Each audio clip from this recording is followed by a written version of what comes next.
Oui, coucou tout le monde, j'espère que vous allez bien. C'est vraiment une brève vidéo. Là, l'idée c'est juste de vous expliquer ce qu'il y avait dans ma dernière vidéo en description. Je vous ai donné la possibilité de télécharger un document pour calculer les macronutriments, donc les protéines, les glucides et les lipides. Et ce qui est très souvent compliqué en nutrition, c'est de parler de la même chose. Et avec un seul document, donc ce petit truc gratuit, vous n'avez pas besoin de me donner une mail ou quoi que ce soit, hein, c'est un téléchargement libre, je vous le montre dans un instant. C'est possible de calculer les protéines en grammes, par exemple, vous parlez de 100 grammes de protéines, vous pouvez les calculer en pourcentage, par exemple 25% de protéines, c'est un exemple, ou en normalisé, par exemple 1,6 g de protéines par kilo. Et peut-être ça ne vous parle pas beaucoup. Et si vous êtes habitué à ce langage, bon bah c'est comme n'importe quel jargon, finalement, une fois que vous êtes habitué, ça vous parle. Là, l'idée c'est de le rendre accessible pour tout le monde, mais également visuel. Donc, voilà ce que j'avais dit simplement dans la dernière vidéo. Par J'avais exemple, dit, avec la répartition que j'ai euh, proposée ici, je ferai en sorte de joindre un tableau qui vous permet de calculer un peu ces choses-là facilement pour voir les macronutriments. bref, je vous refais pas la vidéo, je vous avais promis de partager justement ça. Alors, comment vous faites pour y avoir accès? Il faut descendre dans la vidéo et simplement cliquer sur Google Doc, ici. Et là, je tombe, parce que je suis connecté avec mon compte, sur une version que je peux modifier moi-même. Ça, c'est l'autre qui était déjà ouverte. Et donc ici, par exemple, moi, je peux effectivement changer directement les macronutriments. Et puis, ça va changer aussi le bilan là-dessous. Maintenant, si vous essayez de faire ça directement, vous allez bloquer. Mais comme tout va très vite, je pense que vous n'avez pas lu les commentaires ici. C'est écrit, il faut télécharger le document pour le modifier.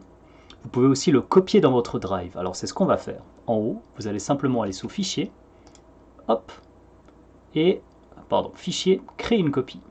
Tac. Et vous allez ensuite accepter de créer une copie directement ici. Ça n'a rien à voir. Hop. Une fois que vous avez créé la copie, vous allez avoir la même chose que ce que j'ai ici sous les yeux, sauf que cette fois-ci, vous pouvez le modifier. Donc, première chose que vous pouvez faire, c'est la copier. Deuxième chose que vous pouvez faire, c'est Fichier, et puis télécharger. Vous pouvez choisir les différents formats, mais ici, le format dont vous avez besoin, c'est le format Excel, qui est celui qui vous permet de modifier justement tout ça. Donc là, l'avantage, si vous n'avez pas, par exemple, Microsoft Office, vous pouvez simplement utiliser Google, c'est gratuit. Par contre, il vous faudra juste une adresse mail Gmail, quitte à la créer juste pour ça. Et donc ici, voilà, une fois que vous êtes sur votre fiche, vous pouvez modifier tout ça. Donc je vais garder vraiment la vidéo brève. Ce qu'il faut retenir ici, c'est que si vous faites 65 kg ou si vous faites 85 kg, je vais donner deux exemples, vous pouvez comparer les diètes des deux personnes en un clin d'œil. Ici par exemple, on a quelqu'un qui mange, alors ça, peut-être ça vous parle pas, mais ça vous parlera dans un instant, 4 grammes de glucides par kilo, 1 gramme de lipides par kilo, 1,6 g de protéines par kilo, et ceci représente un pourcentage de 51, 29 et 20% des calories. Bon, c'est écrit, vous avez le graphique en dessous. Maintenant, ce que je vais faire, c'est que je vais changer le poids. On va passer de 65 à 85. Et vous voyez que ce sont les mêmes pourcentages ici. Par contre, la quantité totale de calories a changé. Donc, c'est ça qui est intéressant. C'est que vous pouvez comparer maintenant une personne de 85 kg avec une personne de 65 kg. Et donc, 2669 calories, c'est comparable à 2041 calories, peu importe, pour deux personnes qui ont des poids différents. Mais pour ces personnes, elles peuvent se comparer et dire « Ah, moi, je mange, par exemple, 31,4 kilocalories par kilo. » Et puis la personne de 85 kg va dire « Ah, je mange aussi 31,4 kilocalories par kilo, sauf qu'au final, il y a quelques centaines de calories de différence. » Donc vous pouvez comparer des personnes de corpulence différentes. Et ça, c'est très intéressant. Ensuite, l'autre chose à retenir ici, c'est que, par exemple, vous travaillez avec des petits gabarits. Et prenons un exemple, prenons 45 kg.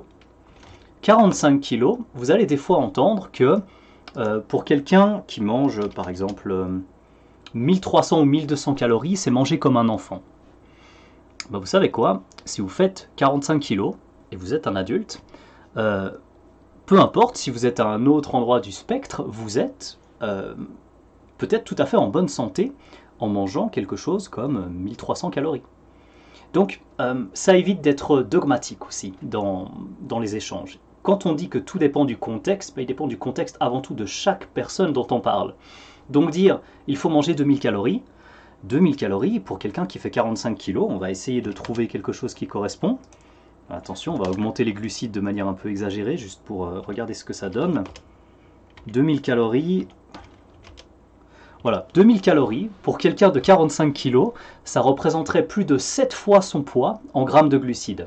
Alors que la personne a déjà, par exemple, des choses assez classiques qu'on va trouver, 1,6 g de protéines, et puis ce 1 g de lipides par kilo de poids de corps qui n'est pas basé sur quelque chose de solide, mais que vous trouvez souvent parce que c'est facile à calculer. Vous prenez votre poids en grammes de lipides, bon, x 1, facile. Mais il n'y a rien de très rigoureux derrière. Bref, peu importe. Ça veut dire que pour quelqu'un de 45 kg, manger 2000 calories, c'est probablement soit pour un athlète qui s'entraîne bien, soit pour prendre du poids. Et donc, vous ne pouvez pas normaliser Enfin, vous devriez normaliser vos conseils au poids de la personne au minimum. Et là, peut-être que certains parmi vous se disent ouais, le poids, c'est pas tout. Certains sont plus musclés, certains sont plus gras. Et vous avez raison. Mais c'est un premier pas dans la bonne direction. Comparez ce qui est comparable, et ensuite, pourquoi pas, si vous avez un bodybuilder ou une personne dans un cas d'obésité de classe 3, alors que les deux font 120 kg, c'est clair que les recommandations n'auront rien à voir. Mais c'est un premier pas dans la bonne direction. Donc voilà, je vous le donne évidemment gratuitement, justement en espérant pouvoir faire changer un petit peu les choses, qu'on n'ait pas juste des discours de sourds, et que vous puissiez, à partir de ce document, qui est gratuit, je précise juste, pas que vous en fassiez un business, c'est gratuit à la base, donc il n'y a pas de mail, je vous demande rien du tout. Prenez-le et essayez de simplement l'utiliser pour vous, pour vos clients, comme vous voulez. Mais voilà, n'en faites pas un business, quoi. Il y a des choses intéressantes qui se passent sur les réseaux, ça c'est quelque chose que vous pourriez éviter de faire entre nous. Voilà, donc retenez ça. Je pense que c'est vraiment cool ici de se dire, on peut comparer des personnes de corpulence très différentes. Pour un exemple classique, je vais passer de 45 kg à 75 ou 75 kg. Pour monsieur lambda, on va dire, 75 kg, sans dire que c'est bien ou pas bien, ça représenterait 3300 calories. L'exemple que je viens de donner avant, les 2000 calories. Mais juste parce que la personne fait 45 kg en l'occurrence, c'est une demande colossale. Donc voilà, gardez ça en tête. Et puis, je pense que la meilleure manière de parler entre des personnes qui ne se connaissent pas de la quantité de calories qu'ils consomment, il faudrait la normaliser au poids. Donc là, on est à 44 kcal par kilo. Si, pour reprendre un exemple simple, voilà, peut-être un peu plus classique, aux alentours des 31 kcal par kilo, pour quelqu'un de 75 ou 75 kg, vous avez tout de suite quelque chose qui semble un peu plus classique, 2300 calories. Mais vous n'êtes pas la norme. Vous êtes votre propre norme. Donc voilà. J'arrête là-dessus. J'espère que c'est finalement assez clair. Vous allez pouvoir utiliser ce tableau et puis qu'on va peut-être pouvoir commencer à s'entendre un petit peu mieux entre professionnels de la santé lorsqu'on parle des pourcentages qui ne veulent à peu près rien dire, des macronutriments absolus qui sont peut-être un peu plus précis mais dépendent toujours du poids. Et du coup là on peut parler des macronutriments et des calories normalisées au poids. Et là, dernière chose peut-être si vous n'avez pas porté attention à ça, admettons que je souhaite manger 31,4 kcal par kilo, disons environ 31, et que je veux passer en diète cétogène par exemple. Qu'est-ce que je dois faire? Bon, bah, je vais commencer par diminuer les glucides, par exemple très peu de glucides, on va voir, 0,3 c'est possible. Par contre du coup, ça a diminué toutes ces calories aussi, il faut que je les remplace par quelque chose. Admettons que je tente de rester à peu près à la même quantité de protéines, je dois du coup ajuster avec les lipides. Et là je vais prendre par exemple, je ne sais pas du tout si je vais tomber dessus, juste pas.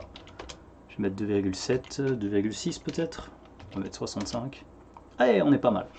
Et là, du coup, vous pouvez voir dans le graphique en rouge que j'ai beaucoup de lipides, en jaune que j'ai quasiment pas de glucides, et en bleu que la quantité de protéines est restée la même. Donc, dans les deux cas, ici, vous consommez la même quantité de calories, mais vous avez remplacé un par l'autre, et ça se voit aussi au niveau du graphique. Voilà, c'était le dernier point que je voulais mentionner. Là, ça devrait être clair pour tout le monde. J'espère une dernière fois que ça vous sera très utile. Bonne suite, à la prochaine, et on verra, je vais poster la prochaine vidéo dès qu'elle sera prête. Je ne suis pas très structuré pour ça, mais ça vient, à tout bientôt. Ciao.